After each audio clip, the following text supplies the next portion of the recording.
Hello, I'm Dr. David Pendergrass.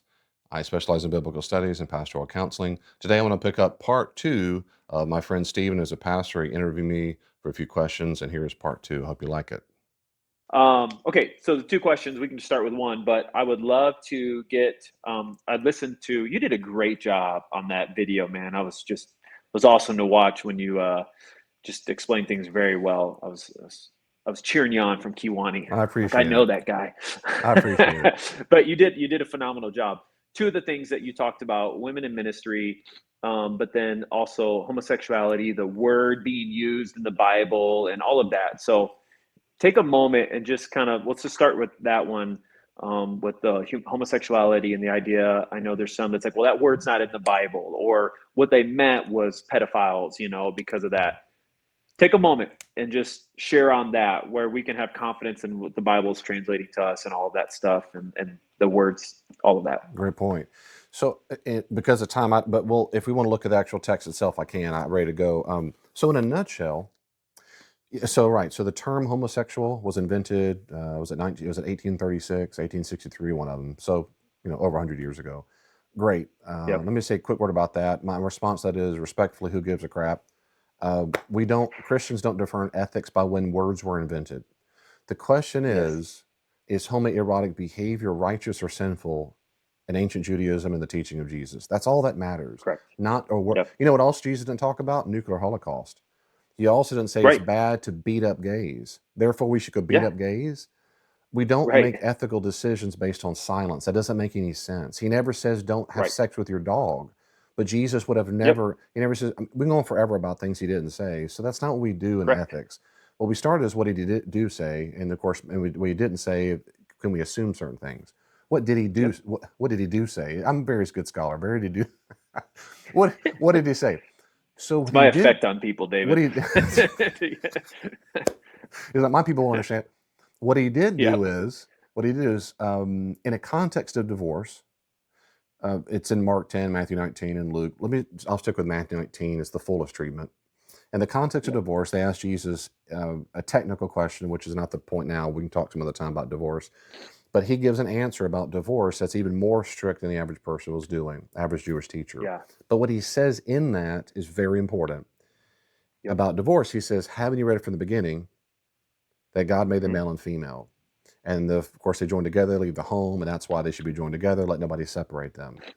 So Jesus appeals, as every single Jewish thinker did, for which we have evidence, to what we call God's design in Genesis 1 and Genesis 2, of course. And Yep. so he appeals to that. In ancient Judaism, that was extremely uncontroversial. Everybody, Mm. and I mean everybody, every single Jew who wrote down their thoughts about sexuality in the history of the world until about late 70s, 1980s, particularly in the Reform Judaism, if they spoke of sexuality, they either affirmed Genesis 2 and or they opposed sexual, what they would call deviance, anything that's Hmm. abomination. And the Yep. list they get there comes from Leviticus 18 and Leviticus 20. Every Hmm. single time. I'm trying to emphasize that fact. There was never disagreement amongst Jews. So what Yep. most New Testament interpreters do, of which I am one, what you assume is Jesus held to various ethical prohibitions if and unless he disagrees with them. And since we know Mm. every other Jewish author believed with it, we have proactive Matthew 19, Mark 10.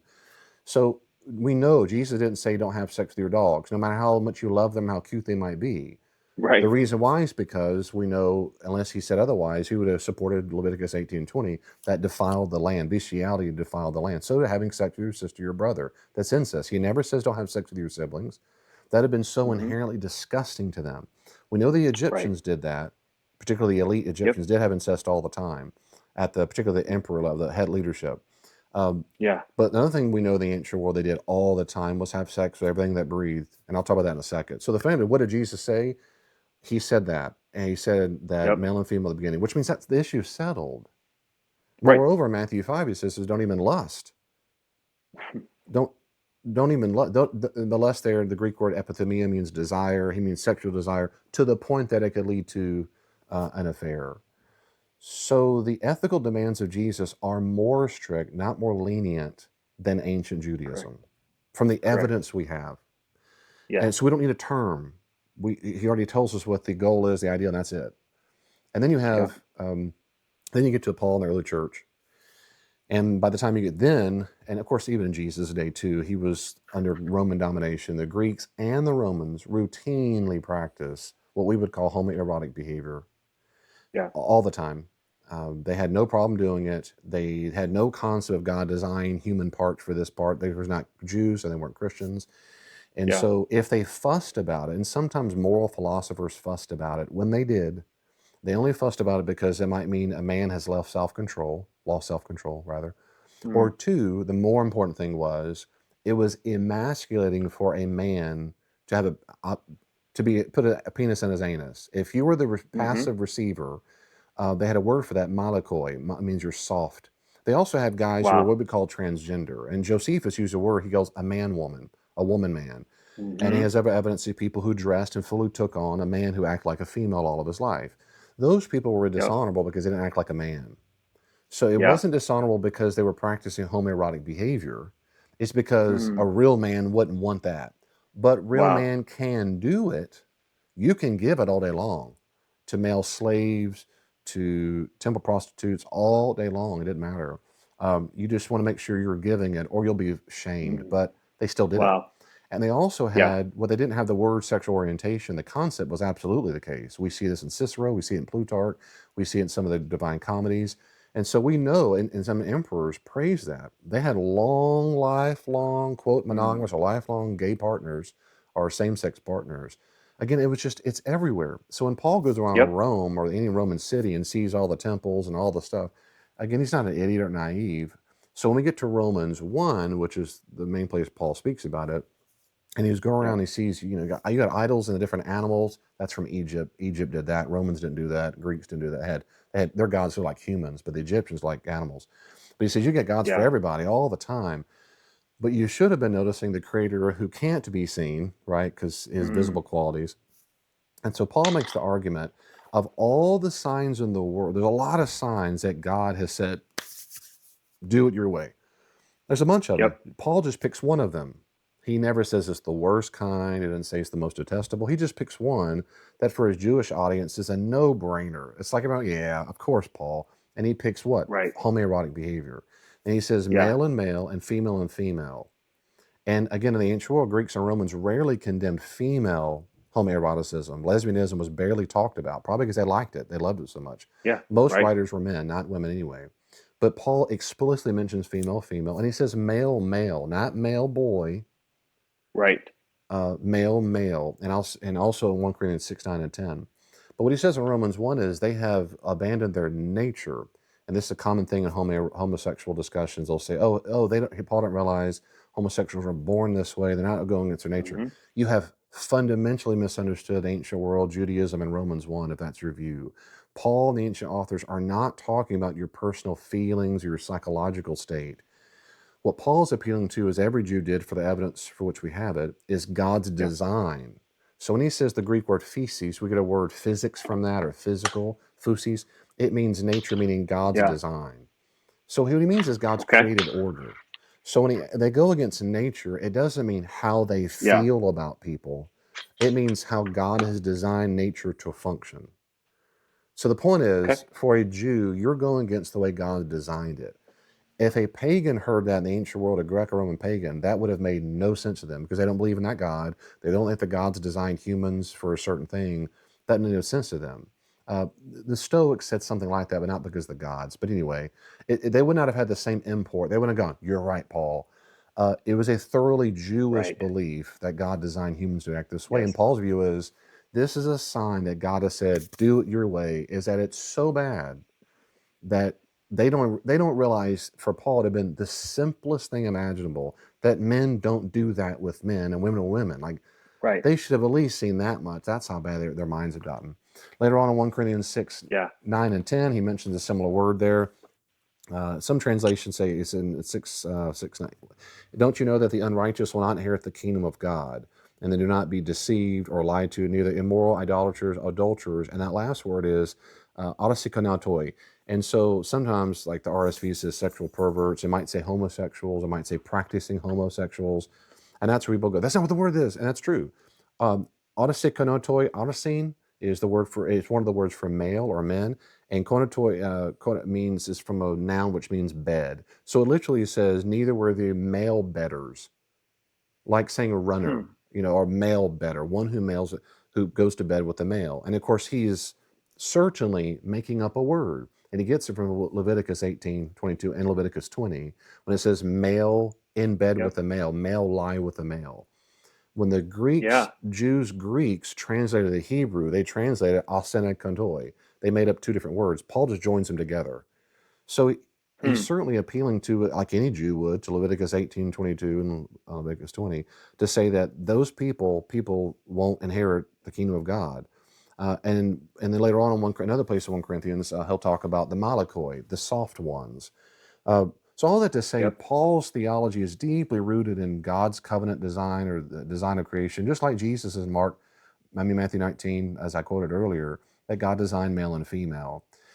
So what do we do with that? Well, then that's the issue, is what do we do with sexual ethics? So it means that if you're a Christian, if you think Jesus is authoritative at all, it means you say then he's right and everyone else is wrong. Yeah. If you are a disciple of Jesus, you obey the master, and that's it. Like Right. there can't be, Right. well, it depends on people's feelings. Jesus didn't say that. What if you're monogamous? You should be monogamous to a male and female. That's right. Well, as long as they love each other, monogamous, and they care for each other. Jesus never said those criteria you just said. Right. He Right. never said that. Now, you might, well, Right. you believe that. Well, then say you believe that. Don't say I'm a disciple of Jesus then. See, disciples don't Right. have that option. They deny their will, pick up their cross to follow him. Hmm. They don't have the option to say, I disagree with Jesus on this one. He doesn't know modern American politics. I mean, you can Yeah. say that. It just means, well, you're crazy. You don't get to decide what's in and what's You out. know. Right. Does that not, what follows from that? I'll say this last thing real quickly. I know because of time, and what follows from that? It doesn't follow from that Christians go kill people or stone them or make fun of them or call them names. I get so riled up. God made Adam and Eve, not Adam and Steve. Am I right? And they Yeah. start high Right. fiving. That crap is disgusting. Yeah. It's not Christian. Right. It's not loving. Why Right. would you? It's not fun. I'm not talking about high rhetoric. I'm talking about deliberately shaming or making fun or choosing that as the ultimate sin habit. I know churches that will just rant about this and divorce, and they will never once talk about pride or greed or materialism. Yep. Yep. They pick and choose these, and we have to elevate all sins, elevate all grace. But what we don't do is say Mm. some things are not sinful because it hurts our feelings or it offends people. Mm. At least my view Yeah. of Jesus, he offended people all the time. So we say the Right. truth, we say it as kindly as we can. You go, but it is what he said. If you Yep. disagree, you disagree with Jesus and Paul and the early church. But I don't want Right. to be on your side. I don't want to disagree with Jesus. I don't. Right. I don't Yep. want to change the scripture to be something it's not. I'll Right. pause there and say, go ahead. What are your?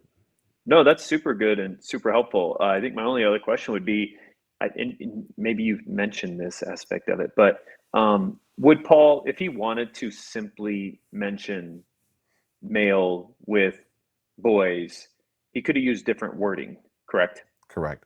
Very good point. That's Okay. right. There were Greek and Latin words available to him. Pederastry. We get the word pedestry. That's the pedestry from the Greek word. It means a male who does sexual things with a boy. I Okay. mean, he had numerous terms he could have used, Yep. easily available to him, had that been his point. Correct. Um, he didn't. So again, if we go back to what did he say, and then what he said was male and male, which Yep. assumes they were not slaves. It assumes they both desired to do it. Right. He didn't say male slave master. He had terms for that. He uses them in Colossians and Ephesians. He Yep. didn't say temple prostitute. There were terms in Hebrew and in Greek for temple prostitutes. He didn't use that Right. term. He used the most generic male, female that we have. One of the Yep. most generic terms. Yep. So if a That makes person, yeah, sense. right. So if a person makes the argument, that's what he really meant. My question is, okay, what's your evidence for that? And if you say, Right. this is usual, they'll say, because in the Greco-Roman world, that's what they really disliked. Oh, I don't find that persuasive at all. I don't find that interpretation persuasive. I don't find exegesis to be persuasive when you say other ancient pagans hold these ideas, therefore that's what Paul meant. Hmm. Paul wasn't an ancient pagan, he was a Jew. right? Jesus was a Jew, so it's far more likely that he's appealing to his Jewish text than he is Hmm. Greco-Roman philosophers. That doesn't I don't find that persuasive in the least bit. Yep, Secondly, the vocabulary doesn't support it. correct. Yeah, that's really good. I get That's riled up. helpful. That helps a lot, man. That's super helpful. So thank you. Well, You're that's all welcome. for now, and that's a part 2. Part 3 is coming up. Subscribe to my channel. You'll see part 3 really soon. Before you go, check out davidpendergrass.com to learn more about my books and my workbook and my pastoral counseling, or if you want me to come to your church, check out davidpendergrass.com for more information. See you next time.